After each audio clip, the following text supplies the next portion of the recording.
in the forest to return his possessions and deliver the unfortunate news. He tells them he found him in the woods near the village of Tormes, but he doubts the man suffered. The family cries upon hearing the news, and the adventurer's mother says he was always reckless, always causing trouble. Her husband thanks Takeru for coming to inform them, but a coughing fit cuts his sentence short. Right after, Takeru recalls that it was Raiden who had identified the adventurer's belongings, informing him that they belonged to Veluria Fent, a man who undertook various tasks to afford his father's medication. Takeru's initial plan was simply to deliver Veluria's possessions to his family, but witnessing his father's state, he felt compelled to do more for their aid. Sometime later he meets with an appraiser at the guild. He informs him that he has 8 prara leaves and 6 polywent roots, along with 20 pencil and 20 mader mushrooms. The appraiser is delighted to see the items, commenting that he's never seen such large mushrooms and that his clients also speak very highly of him. He's only been at the guild for a short time, but they already want to hire him for specific jobs. Takeru admits he's honored to hear that, and just then Ariane enters the room to inform him that they've received a great number of job requests for him. Of course, he can't possibly do all of them, but he decides to take on at least a few, so Ariane thanks him and says she'll notify the clients.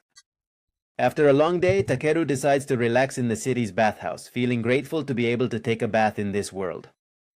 Half a month has passed since they arrived in Belkane, and when they first got here this bath was dirty, so he didn't hesitate to use cleaning magic. Now he can truly end his days by washing away all his fatigue with a soothing bath, and he genuinely couldn't be happier about it. While he's relaxing, a lizard man from the guild named Clayton joins him in the bath. Takeru is a little surprised to see him, as he typically doesn't visit at this hour. However, Clay remarks that his old scars are bothering him, indicating that it will likely rain soon. Aside from that, he brings up the fact that Takeru can also cast healing spells, as he heard a rumor that he treated a sick man in the slums. Takeru knows he's referring to Veluria's father because he decided to use healing magic that day to cure his illness.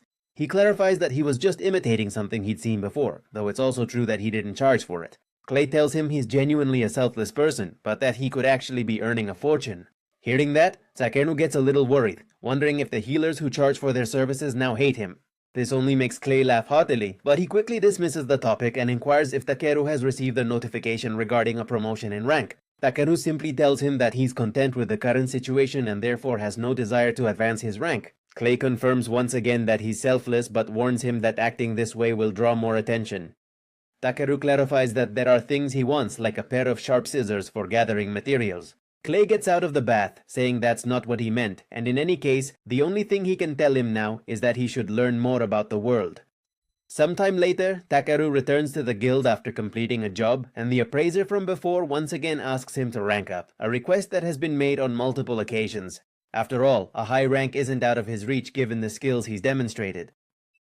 Once more, Takeru informs him he's truly not interested in advancing, and secretly he realizes that if he's not cautious, ranking up could potentially lead to more complications. Doing what he wants from a low rank is much better, so he doesn't want to change that for now because he wants to live in peace. Just then, an adventurer bursts into the guild with truly terrible news. Goblins are attacking. The guildmaster requests that all adventurers of rank D and above be contacted to assemble at the North Station, bringing with them all available healing mages and medical practitioners. He then asks a girl named Muesli which A-rank adventurers are still in town, and she informs him that Brau and Mohammed are currently absent, but Clayton is indeed available. The guildmaster understands she means the Honorable Dragon King, so he tells her to contact him immediately. Takeru witnesses the whole scene but decides to leave the guild, thinking it's none of his business since he's F-rank. Despite all that, the guildmaster immediately stops him, proclaiming that he's coming along as well. Having no other option, Takeru then attends the strategic meeting where the guildmaster informs everyone that the front line is located on the Stavlav Plains to the southwest. The goblins will head straight for Belkane, so they absolutely cannot be allowed to cross the bridge over the Selwest River. All the adventurers concur, and Takeru, observing their fervent zeal, considers them to be genuine combat enthusiasts, fully devoted to battle. As someone who's more inclined towards liberal arts, he knows he can't keep up with their intensity, which makes him feel a little out of place. Just then, a pair of adventurers named Diego and Geraldo approach him, knowing he's F-rank. They ask him not to get ahead of himself and become a hindrance, even though they're confident he'll likely be too terrified to be of any real use to them. While they're making fun of him, the guildmaster approaches Takeru and mentions that he's seemingly the collector Grid just won't stop talking about. Takeru nervously introduces himself, and the guildmaster tells him that everyone has positive things to say about him, and it's quite rare for Grid to offer such high praise for anyone. Upon hearing that, Takeru simply offered an uncomfortable smile, stating that he felt truly honored, as the guildmaster intently watched him with an unblinking gaze. Seeing he's not intimidated, the guildmaster chuckles, pleased that he's the first person completely unfazed by his formidable presence. He bets he's much more impressive than he seems, even though Diego and see Takeru as a weakling. Meanwhile, Takeru secretly wishes they hadn't praised him so much because he doesn't want to attract negative attention. The guildmaster simply departs, stating that Takeru, despite his F rank, can indeed protect himself, and thus he must only fight for what he wishes to safeguard.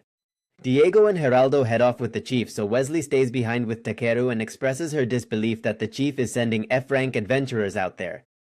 She apologizes for that, but at the same time shows how excited she is now that they're here, wanting to get in on the action. Takeru appears a bit bewildered, so Wesley introduces herself, informing him she possesses some healing magic. Therefore, they must exert themselves to fulfill the guildmaster's expectations in this upcoming battle. Despite her outward enthusiasm, as they journey to the base for the mission, Wesley is clearly terrified by everything, clinging to Takeru for dear life. She tries to deny her fear but can't stop crying. Takeru knows he has to calm her or she will be a problem. He reminds her they're still in the rear guard, unable to even glimpse the enemy, and yet she remains utterly terrified. If she's able to use her healing magic, then her focus should be on healing the wounded, as no one actually stated she has to fight. Takeru reassures her by saying it's okay to be scared, and for once Wesley stops crying and listens to him. He tells her combatants wound each other on the battlefield, so feeling scared is only natural, and she should never be ashamed for experiencing it. And they fight back because they're scared. They just have to do what they can to survive, and she has the power to do just that. Wesley swiftly wipes away her tears, undergoes a complete change of heart, and with renewed enthusiasm, resolves to give the mission her absolute best. Once she's back at the base, Clay approaches Takeru after hearing his speech. Takeru admits it's not like him, but Clay clarifies that he just thought even Takeru can speak with passion sometimes. Anyway, Takeru brings up that he expected Clay to be on the front lines, but Clay explains that his old scars are bothering him today and his body isn't cooperating. Takeru believes Clay is referring to the deep scars he saw on his back in the past, so he inquires if that's the reason. That's clearly a sensitive topic for Clay, so he goes quiet for a moment, but once he recovers, he asks if Takeru doesn't think it's a mark of shame for a warrior. After all, anyone would think he got them fleeing an enemy. Takeru tells him that he earned those scars defending someone, and despite being gravely injured, he's still alive, which means he can continue to protect others. Clay looks somewhat surprised but admits that's one way to see it. Just then, they get the signal from the guildmaster, who reports that the formation has been broken and enemy forces will arrive soon. Clay grabs a weapon without hesitation, saying he'll go to the front because even if his body breaks, he's going to protect them. He leaves before Takeru can object, but Takeru knows Clay won't be able to protect anyone if he destroys himself. Despite the situation, Wesley keeps her composure, and Takeru realizes he can't keep running from his problems. He decides to pull out his staff and activates a magic shield, surrounding the area with strong walls to protect the base. Takeru informs Wesley that he's going to check on Clay and departs immediately, applying heart to his hands and feet to confront the goblins obstructing his path. He hesitates a bit. Though goblins are monsters, facing humanoids is always difficult. Still, he knows he can't worry about that now, so he asks Vi to take them down. The little dragon prepares a powerful attack, and all the nearby adventurers immediately take cover. Within moments, all the goblins are incapacitated thanks to Vi's efforts, so Diego and Geraldo express their gratitude for being rescued, revealing that a high-ranking monster, specifically a goblin sergeant, made an appearance. The front line collapsed because of it, but thanks to Clayton, they managed to escape. However, at some point they became separated, losing all contact with Clay and leaving them with no means to locate him. In another scene, we see Clay fighting the goblins alone in the rain, but the agony of his old scars causes him to make a fatal mistake. Just as the goblins are about to finish him off, Vi stops them with a lightning bolt just like before. Takeru swiftly approaches Clay, stating that he knows the weather is causing his scars to ache.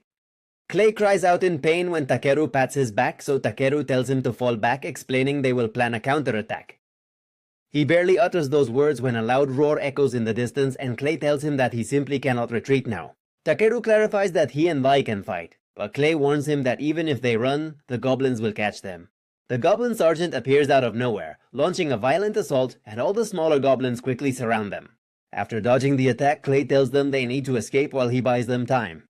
Seeing his determination, Takeru asks if those scars on his back are important to him, wanting to know if they're a memory of something, or perhaps someone important.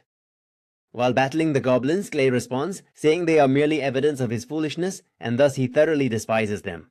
Takeru confirms that he won't mind if he erases them then. So right after Vi creates a barrier, he takes some of Bolius's water from his bag and throws it on Clay's back. Then he casts a spell called Ridiculious and heals his entire body. Clay falls to his knees as his scars swiftly vanish and his body undergoes a sudden dramatic transformation out of nowhere. Takeru is surprised to see how much he's changed, and Clay tells him he feels strength welling up from within and that it feels like he's young again. Thanks to this, he can fight the goblins with his own claws, defeating them all in a matter of minutes. Once.